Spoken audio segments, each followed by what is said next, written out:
Welcome everyone. My name is Sean, and today I want to talk about a phenomenon that's going to be a problem more and more in this nation as programs like Build Back Better, the Inflation Reduction Act actually being about climate change, and Pete Buttigieg being in our transportation secretary's office, focusing not just on the racism in the roads.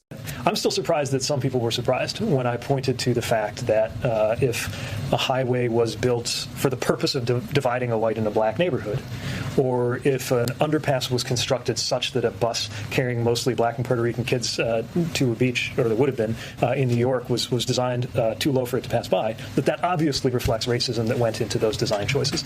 I don't think we have anything to lose by confronting that simple reality, and I think we have everything to gain by acknowledging it and then dealing with it, which is why the Reconnecting Communities, that $1 billion, is something we want to get to work right away, putting to work. But how we need to fix transportation so that you stupid Americans who like your cars are no longer utilizing your cars. And that, of course, is the creation of bike lanes in areas where people do not ride bikes, just to say that you're doing something about global warming while forcing the average everyday residents of the United States of America into ever-increasing traffic, because look at how pristine those bike lanes are next to these clogged roads that you're shrinking in order to build them out. But before we get into that, I want to say thank you to everybody who signed up over at actualjusticewarrior.com/join.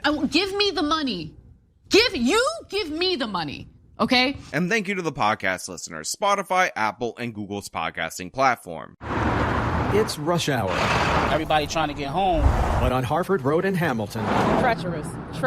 It's no hour to be in a rush. Oh my gosh, this is always jammed up. The frustration began to soar when this 4-lane road became a 2-lane road.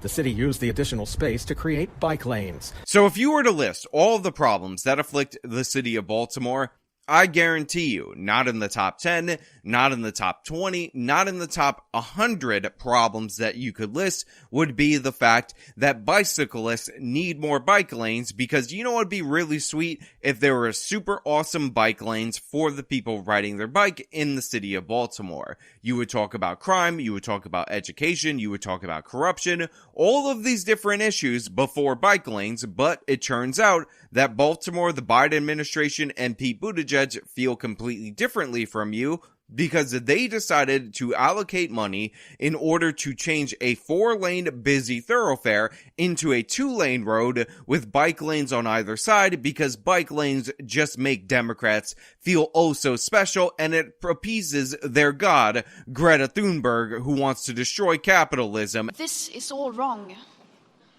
I shouldn't be up here.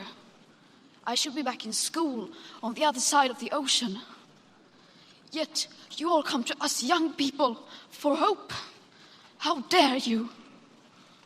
You have stolen my dreams and my childhood with your empty words, and yet I'm one of the lucky ones. People are suffering. People are dying. Entire ecosystems are collapsing. We are in the beginning of a mass extinction, and all you can talk about is money and fairy tales of eternal economic growth. How dare you? And has moved on from even talking about climate change, as if we didn't already know that was the goal all along. But those who live and work along this road say there's one little problem. How many bikes have you seen? I haven't seen a bike around here since I've been around. How often do you see bicycles out here? Not often. You'll see more people jogging and running than you'll see them in this bike lane. Yeah, obviously there are no people riding bikes in the city of Baltimore, because if you rode a bike in the city of Baltimore, you wouldn't be doing it for long, because your bike would get stolen, because it's the city of Baltimore. That's why the security guard says he's never seen a bicyclist on this area. It's not a thing that is done, but that will not stop the Democratic Party. That will not stop Mayor Pete Buttigieg, the transportation secretary, from putting bike lanes across this country to essentially try to force you into those bike lanes by creating hazardous traffic conditions that are so bad you might think that that's a good alternative. And by the way, it definitely isn't. it definitely won't work. It definitely will backfire, but they'll never change it because they've already accepted the money from the federal government, from Build Back Better, from the Inflation Reduction Act, in order to bike lane the hell out of your area. And this is a hellscape that many places in the United States of America are going to be dealing with for years to come. So just how many bicyclists are pedaling down these coveted bike lanes? We decided to start counting. And on this sunny afternoon, we staked our ground along this congested stretch of Harford Road. We began keeping watch at 4 o'clock. By 5 o'clock, our bike watch had become a long wait. And by the end of rush hour at 6, we did discover a garbage can blocking a bike lane and a scooter going around a bike lane, but not one bicycle had been pedaled or pushed down this stretch of Harford Road. Imagine that. You have a very busy road, major thoroughfare, big street, all that used to be a 4-lane road. They decide that they're going to have it in order to give bike lanes on either side. They didn't even have the decency to put it just on one side, and you don't have a single bicyclist during rush hour on this particular area on a Sunday day, where they basically picked everything perfectly to see people out there cycling. It never happened. It's absolutely horrific. And what you end up finding is that it's a lane for a garbage can, and even a scooter that could have potentially been in the bike lane would rather be in the street just to make things more chaotic. Now, I live in New York City. We have a lot of bike lanes, but the thing is, you can at least argue that those bike lanes are due to the fact that people ride their bicycle in New York City. That is a real thing, but apparently in Baltimore, that's the thing that just doesn't happen. And again, I think it might be down to the fact that crime should be a number one priority in that particular city, because if you ride a bicycle in Baltimore, I guarantee you somebody else will be riding it, and that would be the person that stole that bicycle from you. It's not really safe for no bicyclists to be riding up and down this road, to be honest with you, because they got road rage up here. Now, this lady right here says it's not safe to be riding your bike in the city of Baltimore because people have road rage, and I would just like to pause for a second and cut out all the unnecessary details in that sentence and restate it in a more factual way, because I hate excess information when it doesn't need to be delivered.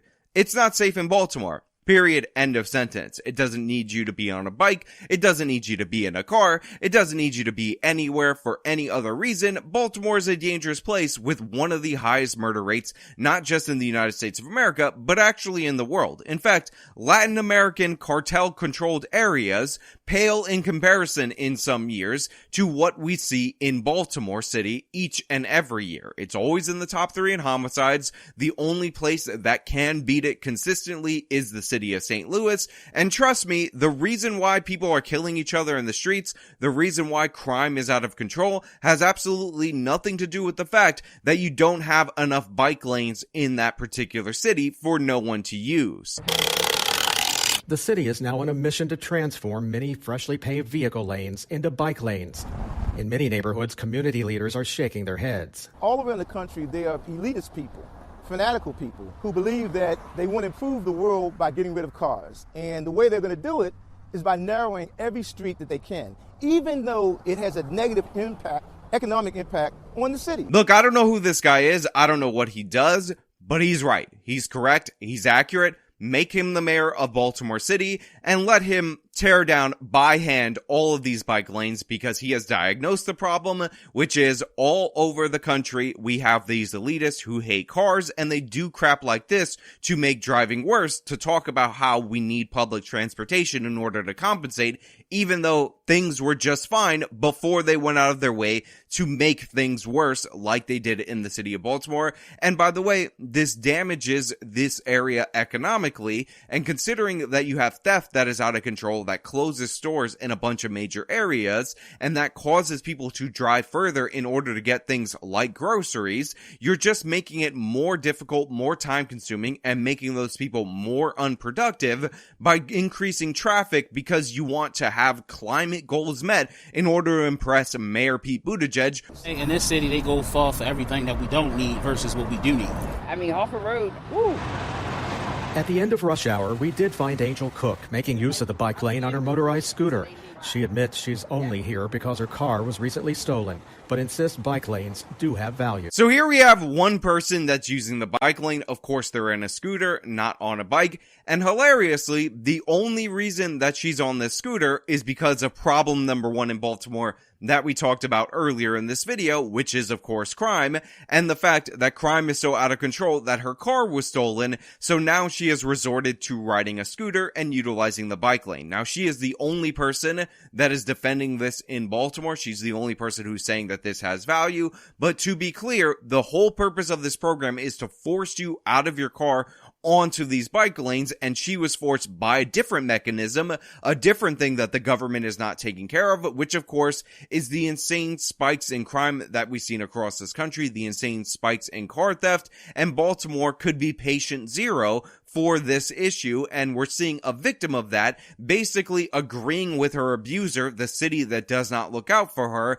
and saying, oh wow, bike lanes have so much value, praise Greta Thunberg, the patron saint of destroying capitalism, of global warming and fighting against climate change. And people might not like it, but it's needed.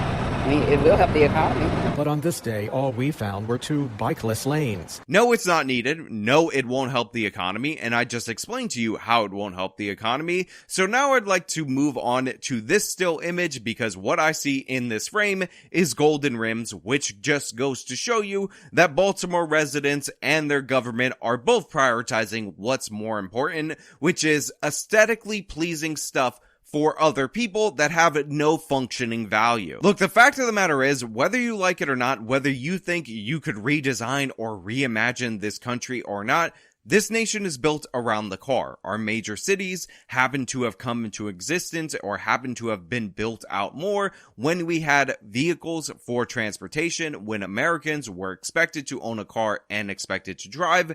And if you want to add in public transportation, the best way to do so is not to cut down the roads. It is not to add in bike lanes. It's not to build trains all over this country. It is, in fact, to add busing. And by the way, when I talk about adding busing, I don't even mean municipal busing. Just allow people, to drive people from place to place, because when you're set up and built around the car, the idea that you're going to change us into a European style city, which works with mass transit because those cities were built around walking, so everything is densely packed, it's just not gonna happen. And all of these people who try to reimagine it, who try to enforce their ideology on this country, are hurting average everyday citizens. They're not looking for positive solutions, because in reality, they're not trying to alleviate problems with cars. They're trying to crush cars because they're ideologically opposed to it. And I will just point any of you to this map of the United States. It's an actual size map. I will paste it over Europe so that you can see there's much more population density. Our country covers a much wider span, and unless you want to force people into the cities, make the cities more densely populated, which by the way, a lot of these global warming types actually do when you talk to them, it's not going to happen. It's going to make the problems worse, and that's what we're experiencing in Baltimore. You have a city that is in the top 3 each and every year in terms of murders. You have a city where the clearance rate for homicide is going down dramatically, and instead what they're doing is creating more traffic, building bike lanes for no one, all to appease the god that is Greta Thunberg, and to make Pete Buttigieg feel happy because he can pretend like he accomplished something. It's absolutely horrific. It's terrible, but expect more of it, because this is the actual goal and objective of Build Back Better, of the Inflation Reduction Act. When they talk about infrastructure, they're not talking about fixing what needs to be fixed. They're talking about stupid projects that they can give themselves a pat on the back for that don't actually help anybody. But guess what? Your climate score is A+ Baltimore all the way. People are being murdered each and every day. You went through a stretch where you had 36 homicides in a row, and all of them were unsolved in the month of January to February, but I'm sure these bike lanes will alleviate that tension. Now look, those are just my thoughts. Let me know your guys' thoughts down in the comments below. If you like the video, show them by leaving a like, subscribe for more content, follow me on all my social media, support me via the support links in the description of this video. This has been me talking about Baltimore building bike lanes for some ungodly reason. Till next time.